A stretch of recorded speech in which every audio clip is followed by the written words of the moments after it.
గత 4.5 సంవత్సరంలో దాదాపు పొన్నూరు నియోజకవర్గంలో జరిగిన అవినీతిపై ఈరోజు గ్రావెలు దాదాపు చెరువులు తెరపిస్తున్నాయి. 100 నుంచి 150 అడుగుల లోతులో పచ్చని పొలాలు కూడా తవ్వేసిన పరిస్థితి ఇప్పుడు కనపడుతుంది. దాదాపు పోరుబాట నేపథ్యంలో ఈరోజు పొన్నూరు నియోజకవర్గంలో పాదయాత్ర 2 రోజుల పాటు దులుపాల నరేంద్ర గారు చేపట్టారు. ఆయన మనతో ఉన్నారు. చెప్పండి, దేనికోసం మీరు ఈ పాదయాత్ర? ముఖ్యంగా ఈ ప్రభుత్వం వచ్చిన తర్వాత 4 సంవత్సరాల 8 నెలల కాలంలో ఈ పరిసర గ్రామాలు అనేది హార్టికల్చర్ క్రాప్స్కి బాగా ప్రసిద్ధి. సపోటా తోటలు కావచ్చు, ఇతర తోటలు కావచ్చు. ఈ ప్రభుత్వం వచ్చిన తర్వాత అధికారిక లెక్కల ప్రకారమే హార్టికల్చర్ క్రాప్స్ దాదాపు 1350 నుంచి 550 ఎకరాలు తగ్గిపోయింది. అంటే 800 ఎకరాలు తగ్గింది. దానిలో 700 ఎకరాల దాకా అక్రమ మైనింగ్ తవ్వేశారు టెంపరరీ పర్మిట్స్ పేరుతో. కేంద్ర ప్రభుత్వం ఆ నిబంధనల ప్రకారం టెంపరరీ పర్మిట్స్ ఇచ్చే అధికారం రాష్ట్ర ప్రభుత్వానికి లేదు. కానీ టెంపరరీ పర్మిట్స్ అనేవి ఇచ్చి ఎన్విరాన్మెంటల్ క్లియరెన్స్ వచ్చిన వాటిలో కూడా వాటి నియమ నిబంధనలకి విరుద్ధంగా డొంకలను ఆనుకొని, కాలువలను ఆనుకొని ఇప్పుడు వచ్చేటప్పుడు చూశాను. డొంకకి వదిలిపెట్టాలి వాళ్ళు మైనింగ్ ప్లాన్ ఇస్తారు. మైనింగ్ ప్లాన్ ప్రకారం తవ్వాలి. అవేమీ లేకుండా ఇష్టారాజ్యంగా తవ్వేయటం జరిగింది. దాదాపు 2100 కోట్ల రూపాయల దాకా, ఎకరానికి 3 కోట్ల చొప్పున 2100 కోట్ల విలువైన గ్రావెల్ని జగన్మోహన్ రెడ్డి ముఖ్యమంత్రి గారు, కిలార్ ఇద్దరు కంపెనీ కలిసి దోచుకున్నారు ఈ ప్రాంతంలో. ఎన్నో సందర్భాల్లో ఈ ప్రాంతంలో ఉన్న ప్రజలు ఆందోళన చేశారు. సేకూరు లాంటి గ్రామాల్లో విద్యార్థులు రోడ్డెక్కారు. పలు గ్రామాల ప్రజలు బ్రిడ్జిలు కూలిపోతున్నాయి, రోడ్లు పోతున్నాయి అని చెప్పి పలు సందర్భాల్లో జిల్లా యంత్రాంగానికి ఇచ్చిన. గతంలో మేము సుద్దపల్లి దగ్గర 3 రోజులు ఆందోళన చేశాం. మైనింగ్ డైరెక్టర్ మేము చర్యలు తీసుకున్నామని చెప్పి ఓ ప్రకటన విడుదల చేశాడు. అధికారిక సమాచారం ప్రకారమే 5 కోట్ల రూపాయల విలువైన ఫైన్లు వేశారు. ఒక్క పైసా కూడా వసూలు చేయలే ఇప్పటివరకు. ఇంకా నిబంధనలకు విరుద్ధంగా అడ్డగోలుగా తవ్వేస్తా ఉన్నారు. హైకోర్టు స్పష్టంగా ఆదేశించింది. దీన్ని ఒక లాజికల్ ఎండ్ కింద చర్యలు తీసుకోమని జిల్లా యంత్రాంగానికి ఇస్తే ఎంతవరకు చర్యలు తీసుకోవాలా. మొన్న కూడా హైకోర్టు స్పష్టమైన హైకోర్టుకి అధికారులు ఎలా తయారయ్యారంటే ఇంత పెద్ద టెక్నాలజీ వచ్చింది, అన్నీ వచ్చినాయి.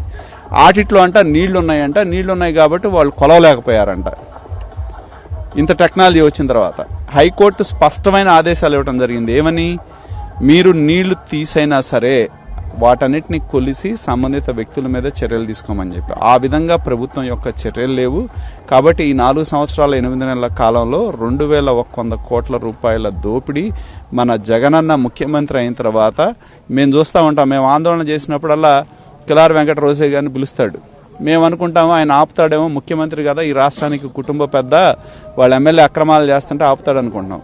ఆపకపోగా వెళ్ళి పిలిచి కప్పం కట్టిన తర్వాత ఇంకా రెచ్చిపోతున్నాడు ఆయన ఇక్కడ.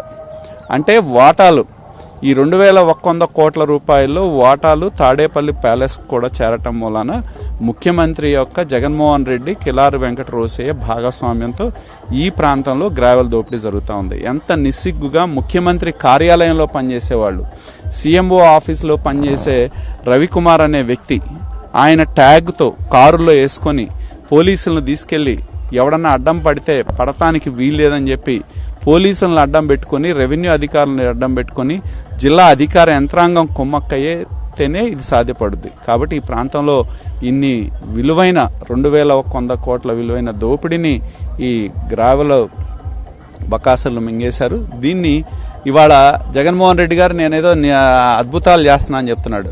ఆయన అద్భుతాల్లో దోపిడీ కూడా అద్భుతంగా ఎలా చేస్తా ఉన్నాడో మేము ప్రజలకు చెప్పదలుచుకున్నాం. గతంలో కూడా మీరు 2 రోజుల పాటు ఆందోళన చేశారు, కారులో పొనుకొని నిరసన వ్యక్తం చేశారు. అధికారులు మాత్రం అప్పుడు హామీ ఇచ్చారు. అది హామీ ఎంతవరకు నెరవేరు? నేను అనేది ఒకటే, మొన్నే మనం చూసాం సుద్దపల్లి గ్రామంలో ఒక పిల్లాడు వెళ్ళి గ్రావెల్ దానిలో పడి ప్రాణాలు పోగొట్టుకున్నాడు. మేము ఆందోళన చేసినప్పుడు ఏం చెప్పారు? ఎంఆర్ఓని వేసాం, లేకపోతే రెవెన్యూ వాళ్ళని వేసాం, పోలీసులను వేసాం, చుట్టుపక్కల ఎక్కడా కూడా అక్రమ మైనింగ్ తవ్వకుండా మేము చూస్తున్నాం, నియమ నిబంధనలు పాటిస్తామని చెప్పారు. అవేవి జరగటం లేదనే దానికి ఆ కుర్రాడు పడి ప్రాణాలు, ఆ గుంటలో పడి ప్రాణాలు కోల్పోతే దిక్కే లేదు. కాబట్టి ప్రజల ప్రాణాలు పోయినా పర్లేదు, రోడ్లు విధ్వంసం అయినా పర్లేదు. అప్పాపురం ఛానల్ అనేది ఇక్కడ నుంచి థైలాండ్ ప్రాంతం 50,000 ఎకరాలకు నీళ్లు వెళ్ళాలి. దాని మీద కల్వర్ట్ పడిపోతుందని చెప్పి గతంలో కూడా మేము రిప్రజెంటేషన్ ఇచ్చాం. నిన్న మొన్న కలెక్టర్ వచ్చి దానికి అడ్డం పెట్టి దీని మీద వెళ్ళటానికి వీల్లేదంటే గ్రావెల్ మాఫియా ఎంత పెద్ద ఎత్తున ఉందంటే ఇరిగేషన్ బండ్ మీద వేసి గ్రావెల్ తోలుకుంటున్నారు. అంత అద్భుతంగా గ్రావెల్ మాఫియాకి జిల్లా యంత్రాంగం, జిల్లా కలెక్టర్ కావచ్చు, మైనింగ్ అధికారులు కావచ్చు, స్థానికంగా ఉండే రెవెన్యూ పోలీసుల వత్తాస్తోనే ఈ మాఫియా నడుస్తూ ఉంది. దాన్ని ప్రపంచానికి మేము తెలియజెప్పదలుచుకున్నాం.